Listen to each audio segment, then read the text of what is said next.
بسم اللہ الرحمن الرحیم۔ السلام علیکم۔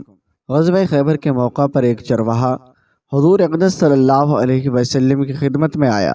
وہ یہودیوں کی بکریاں چرایا کرتا تھا، اور اس چرواہے نے جب دیکھا خیبر سے باہر مسلمانوں کا لشکر پڑاؤ ڈالے ہوئے ہے، اس کے دل میں خیال آیا میں جا کر ان سے ملاقات کروں اور دیکھوں کہ یہ مسلمان کیا کہتے ہیں اور کیا کرتے ہیں۔ چنانچہ بکریاں چراتا ہوا مسلمانوں کے لشکر میں جا پہنچا اور ان سے پوچھا کہ تمہارے سردار کہاں ہیں؟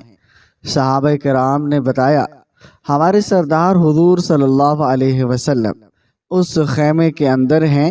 اور پہلے تو اس چرواہے کو ان کی باتوں پر یقین نہیں آیا، اور اس نے سوچا اتنے بڑے سردار اور ایک معمولی سے خیمے کے اندر کیسے بیٹھ سکتے ہیں۔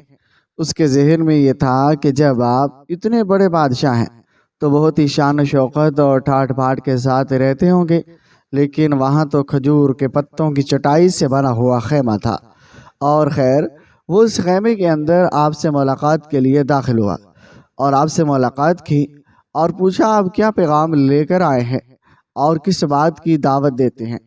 حضور اقدس صلی اللہ علیہ وسلم نے اس کے سامنے اسلام اور ایمان کی دعوت رکھی اور اسلام کا پیغام دیا۔ اس نے پوچھا، اگر میں اسلام کی دعوت کو قبول کر لوں تو میرا کیا انجام ہوگا اور کیا رتبہ ہوگا؟ حضور اقدس صلی اللہ علیہ وسلم نے فرمایا، اسلام لانے کے بعد تم ہمارے بھائی بن جاؤ گے اور ہم تمہیں گلے سے لگائیں گے۔ اور اس نے کہا، آپ مجھ سے مذاق کر رہے ہیں، میں کہاں اور آپ کہاں؟ میں ایک معمولی سا چرواہا ہوں اور ایک سیاہ فام انسان ہوں، اور میرے بدن سے بدبو آ رہی ہے، اور ایسی حالت میں آپ مجھے کیسے گلے سے لگائیں گے؟ حضور اقدس صلی اللہ علیہ وسلم نے فرمایا کہ ہم تمہیں ضرور گلے سے لگائیں گے اور تمہارے جسم کی سیاہی کو اللہ تعالیٰ تابانی سے بدل دیں گے، اور اللہ تعالیٰ تمہارے جسم سے اٹھنے والی بدبو کو خوشبو سے تبدیل کر دیں گے۔ اور یہ باتیں سن کر وہ فوراً مسلمان ہو گیا اور کلمہ شہادت پڑھ لیا۔ پھر حضور اقدس صلی اللہ علیہ وسلم سے پوچھا، یا رسول اللہ، اب میں کیا کروں؟ آپ نے فرمایا، تم ایسے وقت میں ایمان لائے ہو، نہ تو اس وقت کسی نماز کا وقت ہے کہ تم سے نماز پڑھواؤں، اور نہ ہی روزے کا زمانہ ہے کہ تم سے روزے رکھواؤں، اور زکوٰۃ تم پر فرض نہیں ہے، اور اس وقت تو صرف ایک عبادت ہو رہی ہے جو تلواروں کی چھاؤں میں انجام دی جاتی ہے، وہ ہے جہاد فی سبیل اللہ۔ اس چرواہے نے کہا، یا رسول اللہ صلی اللہ علیہ وسلم، میں اس جہاد میں شامل ہو جاتا ہوں، لیکن جو شخص جہاد میں شامل ہوتا ہے اس کے لیے دو میں سے ایک صورت ہوتی ہے، یا غازی یا شہید۔ اگر میں اس جہاد میں شہید ہو جاؤں تو آپ میری کوئی ضمانت لیجئے۔ حضور اقدس صلی اللہ علیہ وسلم نے فرمایا، میں اس بات کی ضمانت لیتا ہوں، اگر تم اس جہاد میں شہید ہو گئے تو اللہ تعالیٰ تمہیں جنت میں پہنچا دیں گے اور تمہارے جسم کی بدبو کو خوشبو سے تبدیل فرما دیں گے، اور اگر چرواہے کی سیاہی کو سفیدی میں تبدیل فرما دیں گے۔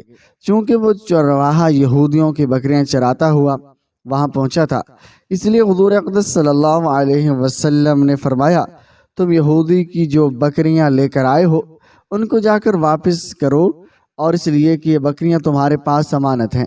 اور اس سے اندازہ لگائیے کہ جن لوگوں کے ساتھ جنگ ہو رہی ہے اور جن کا محاصرہ کیا ہوا ہے اور ان کا مال غنیمت ہے، لیکن چونکہ وہ چرواہا بکریاں معاہدے پر لے کر آیا تھا، اور اس لیے آپ نے حکم دیا کہ وہ پہلے بکریاں واپس کر کے آؤ اور پھر آ کر جہاد میں شامل ہونا۔ چنانچہ اس چرواہے نے جا کر بکریاں واپس کی اور واپس آ کر جہاد میں شامل ہوا اور شہید ہو گیا۔ جب جنگ ختم ہوئی تو حضور اقدس صلی اللہ علیہ وسلم لشکر کا جائزہ لینے لگے۔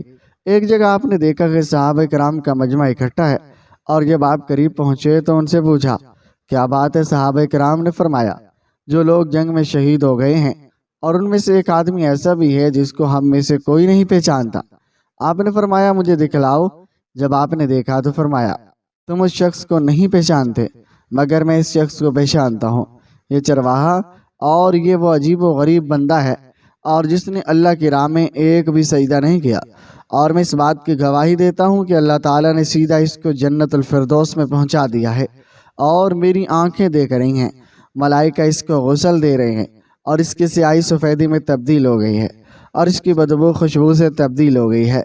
نبی کریم صلی اللہ علیہ وسلم ایک سفر سے واپس آ رہے تھے۔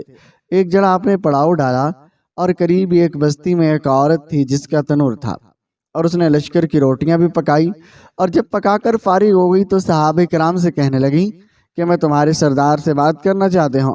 صحابہ کرام رضوان اللہ تعالی علیہم اجمعین اسے نبی علیہ السلام کے پاس لے آئے اور آپ سے کہنے لگی، اے اللہ کے پیارے رسول، میں آپ سے ایک بات پوچھنا چاہتے ہوں۔ آپ نے فرمایا، پوچھو۔ وہ کہنے لگی، میں ماں ہوں اور تنور میں روٹیاں لگاتی ہوں۔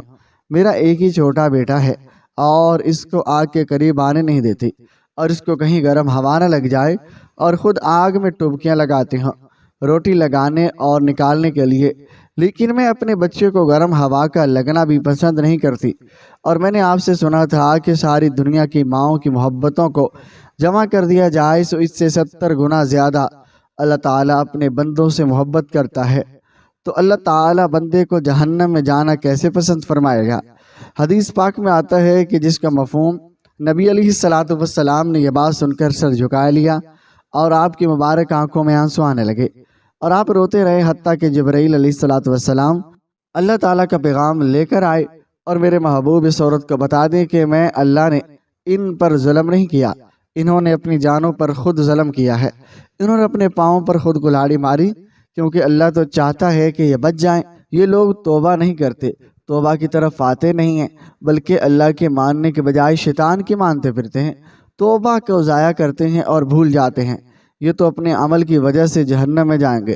حضرت ابو موسیٰ اشعری رضی اللہ تعالی عنہ حضور اقدس صلی اللہ علیہ وسلم کا ارشاد نقل فرماتے ہیں کہ میری اور اس دین کی مثال جس کو دے کر اللہ نے مجھے بھیجا ہے، اس آدمی جیسی ہے جو اپنی قوم کے پاس آیا اور کہا، اے میری قوم، میں نے اپنی آنکھوں سے دشمن کے بڑے لشکر کو تمہاری طرف آتے دیکھا اور میں تم کو بے غرض ہو کر ڈرا رہا ہوں، لہٰذا یہاں سے بھاگنے میں جلدی کرو۔ چنانچہ اس کی قوم میں سے کچھ لوگوں نے اس کی بات مان لی اور سرشام چل دیے اور آرام سے چلتے رہے اور وہ بچ گئے، اور اس قوم میں سے کچھ لوگوں نے اسے جھوٹ سمجھا اور وہیں ٹھہرے رہے، تو دشمن کے لشکر نے ان پر صبح صبح حملہ کر کے ہلاک کر دیا اور ان کو بالکل ختم کر دیا۔ یہ مثال ہے ان لوگوں کی جنہوں نے میری بات مانی اور جو دین حق میں لے کر آیا اس پر عمل کیا، اور لوگوں کی جنہوں نے میری نافرمانی کی اور جو دین حق لے کر آیا اور اس کو جھٹلایا۔ حضرت ابو ہریرہ رضی اللہ تعالی عنہ حضور اقدس کا ارشاد نقل کرتے ہیں، میری ساری امت جنت میں داخل ہوگی، لیکن جو انکار کرے گا وہ جنت میں داخل نہیں ہوگا۔ عرض کیا گیا، وہ کون انکار کرے گا؟ آپ علیہ السلام نے فرمایا، جس نے میری اطاعت کی وہ جنت میں داخل ہوگا، اور جس نے میری نافرمانی کی اس نے انکار کیا۔ حضرت جابر رضی اللہ تعالی عنہ فرماتے ہیں کہ چند فرشتے نبی علیہ السلام کے پاس آئے اور آپ سو رہے تھے۔ ان فرشتوں نے آپس میں کہا، تمہارے اس ساتھی کے لیے ایک مثال ہے اور اس مثال کو بیان کرو۔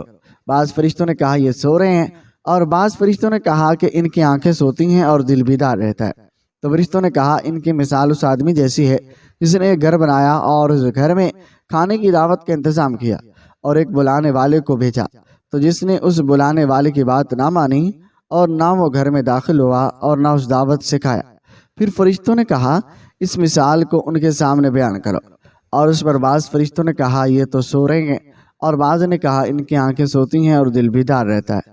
تب فرشتوں نے یہ مطلب بیان کیا کہ وہ گھر جنت ہے اور بلانے والے محمد الرسول اللہ صلی اللہ علیہ وسلم ہے، لہٰذا جس نے محمد صلی اللہ علیہ وسلم کی اطاعت کی اس نے اللہ کی اطاعت کی، اور جس نے حضرت محمد صلی اللہ علیہ وسلم کی اطاعت نافرمانی کی اس نے اللہ کی نافرمانی کی۔